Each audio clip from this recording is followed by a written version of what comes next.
Renata was pursuing her career as a surgeon at one of the most prestigious hospitals in the city. It was what she had always dreamed of, even though her mother had never fully accepted the idea of seeing her dedicated to a life of operating on people. For Renata, however, saving lives was a calling. She had always been a serene and graceful woman, with a temperament that could easily have directed her towards neurology, ophthalmology, or even therapy. But, with determination, she chose, "I want to be a surgeon." At the hospital, Renata constantly stood out. Her superiors entrusted her with complex surgeries, and she was frequently requested for shifts on weekends and holidays. "My daughter, if you keep this up, you won't have time to get married," her mother often said, worried. "Marriage isn't the pinnacle of life," Renata replied firmly. "Are you crazy? You're a woman, and time doesn't wait. It's running, and soon you'll be old," her mother insisted. "Please, let me live my own life," Renata responded, visibly detached from that pressure. The last serious relationship she had was during college when she got involved with a classmate. However, the romance ended bitterly when she discovered he was cheating on her with her best friend. Since then, Renata had kept her distance from relationships and close friendships, trying to avoid new disappointments. She was a stunning woman, with her blonde curls, fair skin, and deep brown eyes. Her appearance was delicate like that of a doll, but her determination and strength were unwavering. However, the weight of her profession took its toll. That particular night, after an exhausting day, Renata had left the hospital. She had performed 2 surgeries in the morning, and in the afternoon, a lengthy operation on a man who had suffered a severe car accident. He was out of danger now, but exhaustion was consuming her. As she crossed the park next to the hospital, all Renata wanted was to get home, take off her boots and coat, indulge in a hot bath, and then surrender to a well-deserved sleep.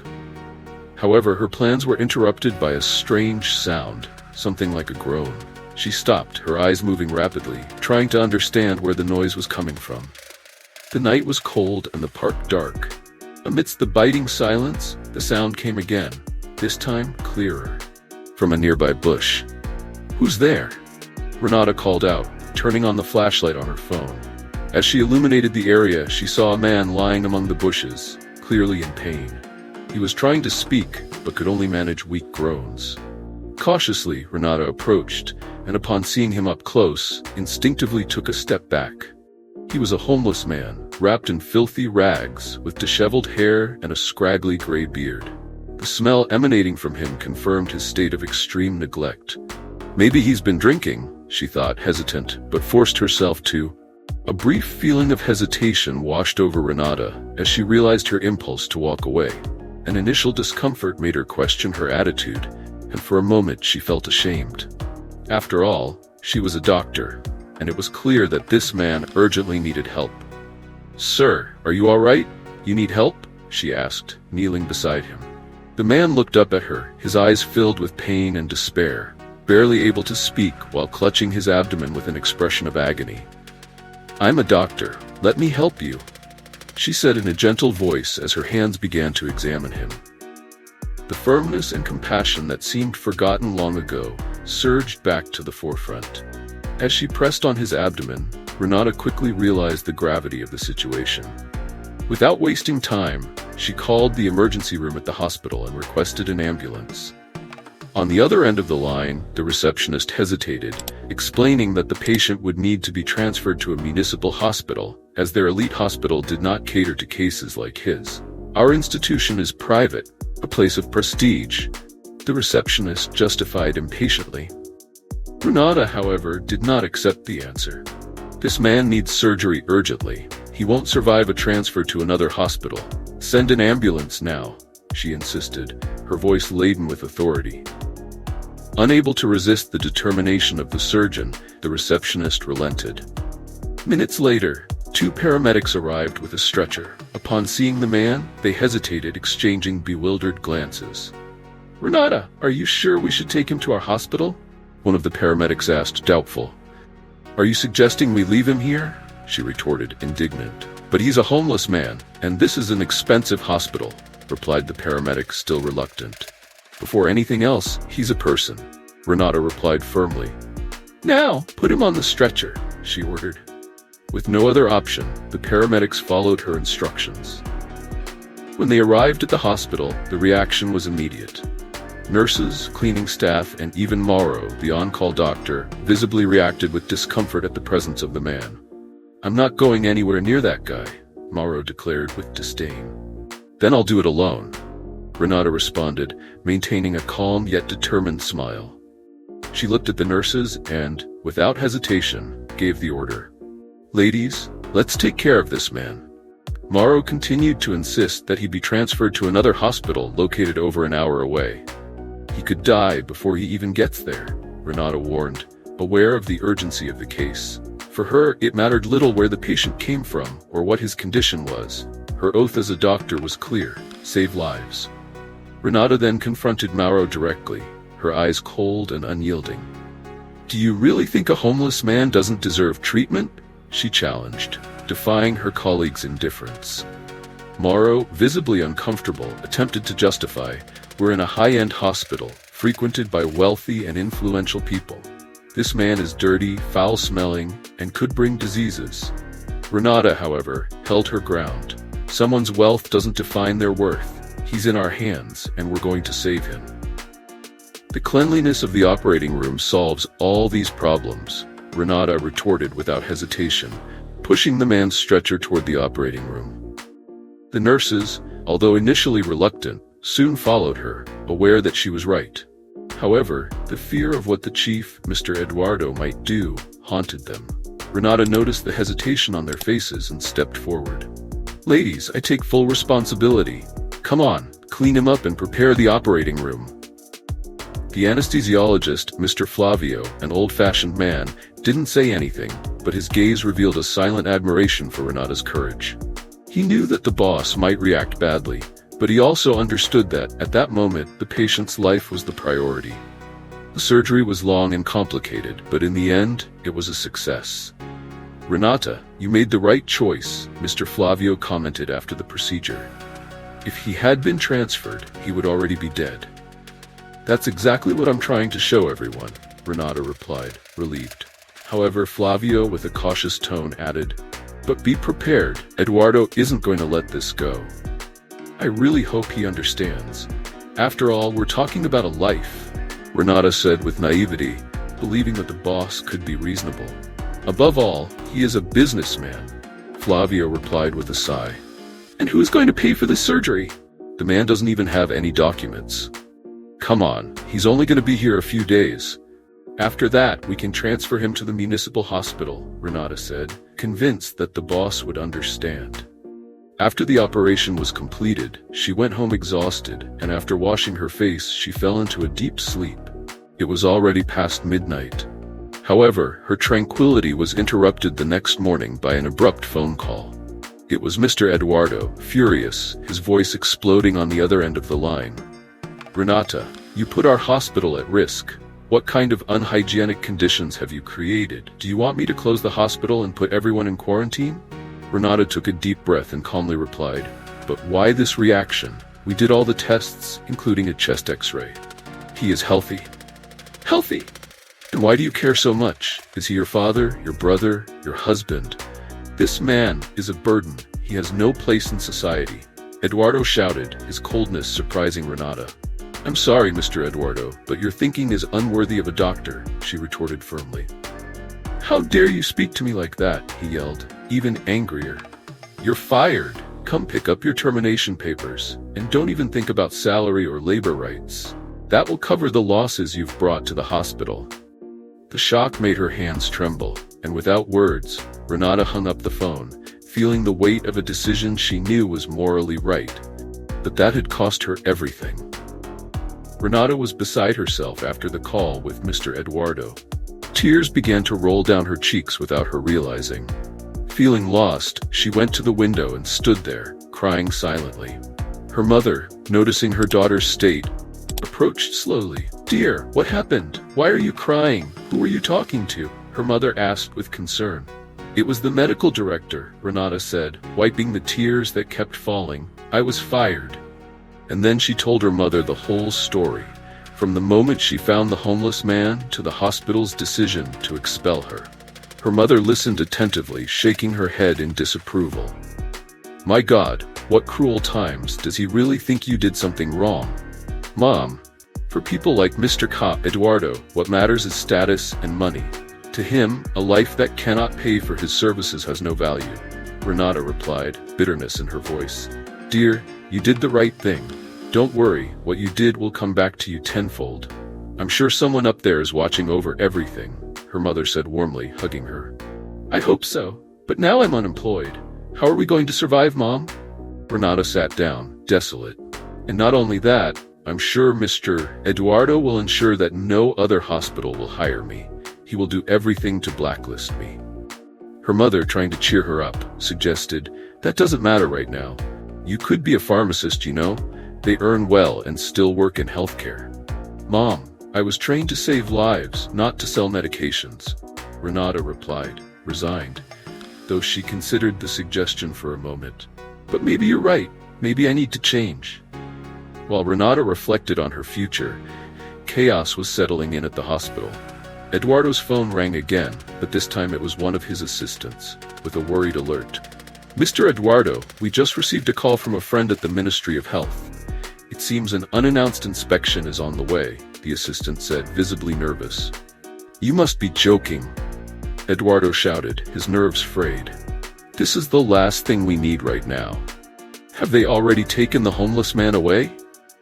"We're waiting for the ambulance, sir," the assistant replied anxiously. Eduardo, increasingly irritated, picked up the phone and, furious, shouted orders. "Get rid of that man immediately. I don't care where you put him. Just drop him under a bush if necessary." "But we can't have a homeless man here when the Ministry of Health arrives. He's not registered, has no identification. He's a problem I won't allow. Take him to the other side of the park and leave the municipal hospital's ambulance to pick him up from there." The order was clear and cold, reflecting Eduardo's complete disdain for human life. He was more concerned about the appearance of his hospital than about the patient. The inspector stood still, his face paling as he recognized the man on the stretcher. "Dad!" he exclaimed, his voice filled with shock and disbelief. Everyone around fell silent. Chief Eduardo, who had been trying to maintain his composure, looked visibly unsettled. This is your father?" he asked, completely at a loss.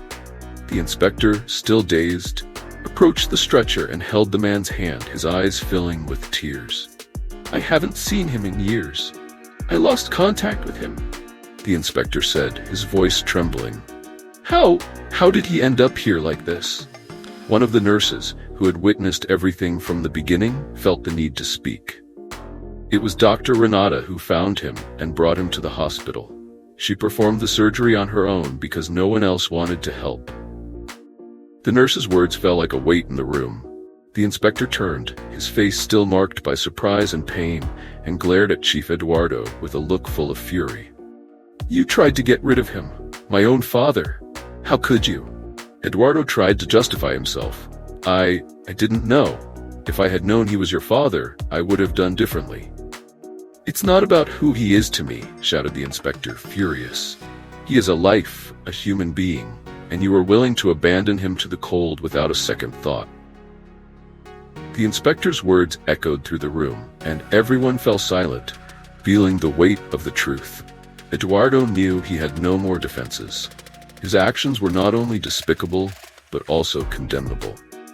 Meanwhile, news about Renata and her courage was already spreading throughout the city.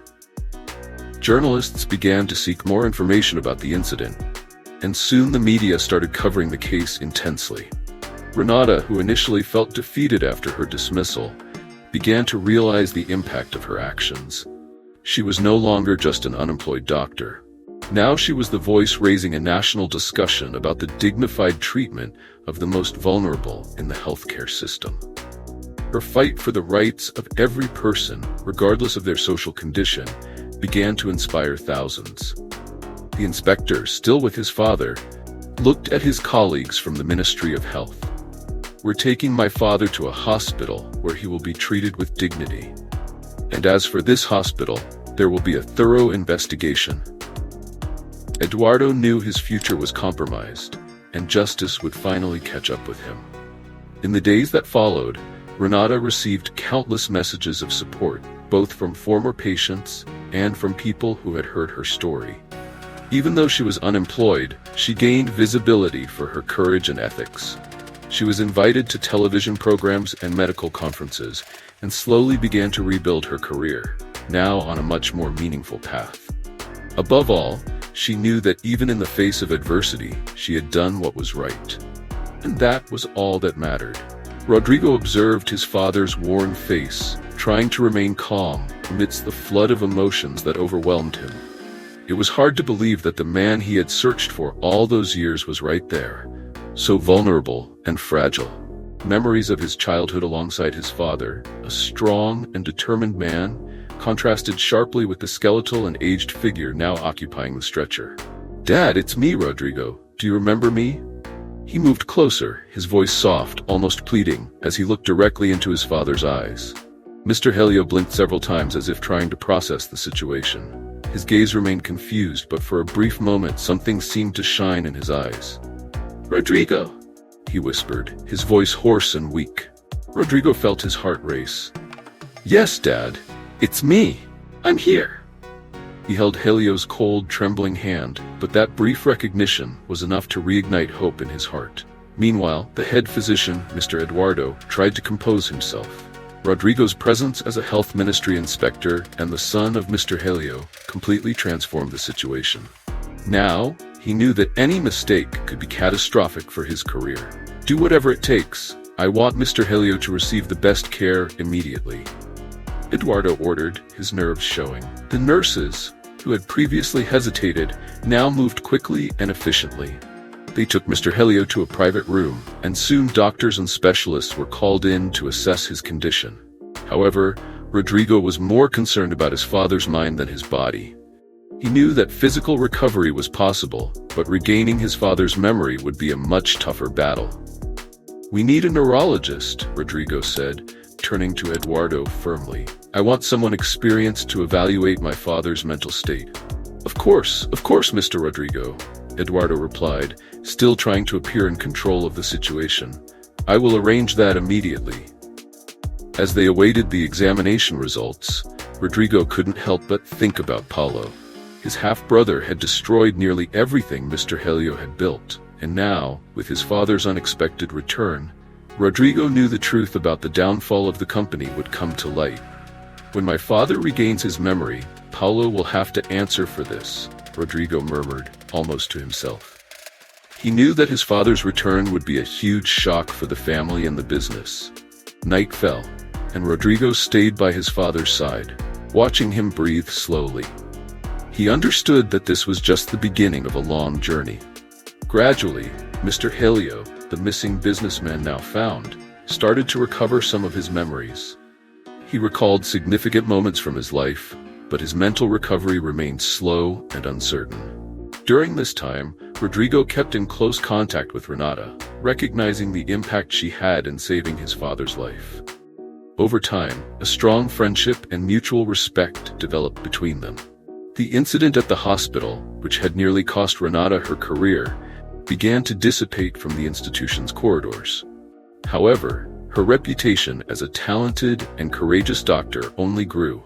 Her decision to prioritize a patient's life above all else inspired other doctors and nurses. Some patients she had treated sent letters of gratitude, and a movement to support Renata began to arise within the medical community. Dr. Eduardo, on the other hand, was never the same. The public embarrassment of nearly causing the death of such an influential patient left him shaken. Despite retaining his position, his authority at the hospital diminished, and many of his colleagues lost respect for him. He was removed from major decisions and assigned to inconsequential administrative tasks. Rodrigo, for his part, used his position at the Ministry of Health to ensure measures were implemented to prevent future incidents like the one that almost happened to his father. Over time, Helio began to remember his life prior to the accident. He learned about the precarious state of his company under Paulo's leadership. His stepson, determined to regain control of his business, Helio called for an emergency meeting with the company's main shareholders. The story of his survival on the streets shocked everyone, and Helio's return to command was met with relief. Paulo, who had failed to maintain Helio's legacy, was removed from his position and, embarrassed, vanished from public life. Meanwhile, Rodrigo and Renata continued to work together. He was now more determined than ever to promote changes in the healthcare system, and she was more confident and admired by her colleagues. Renata became recognized not only as an excellent surgeon, but also as an unwavering advocate for patient rights. The story of Renata, Mr. Helio, and Rodrigo became an example of courage, resilience, and justice, remembered by many as a turning point for improving medical practices and human relationships in the hospital. Shortly thereafter, investigations revealed that Paulo, Mr. Helio's stepson, had orchestrated the accident against him to take control of the company. Paulo was arrested but later received probation thanks to the lawyer Rodrigo hired at his father's request, who did not want to see his stepson imprisoned. After the trial, Paulo moved to another city and cut ties with the family. Renata still works as a surgeon, but now she and Rodrigo are planning their wedding. The age difference between them is not a problem, as love knows no bounds. Now, tell me what you think of the story. Leave your comments and critiques, and see you next time.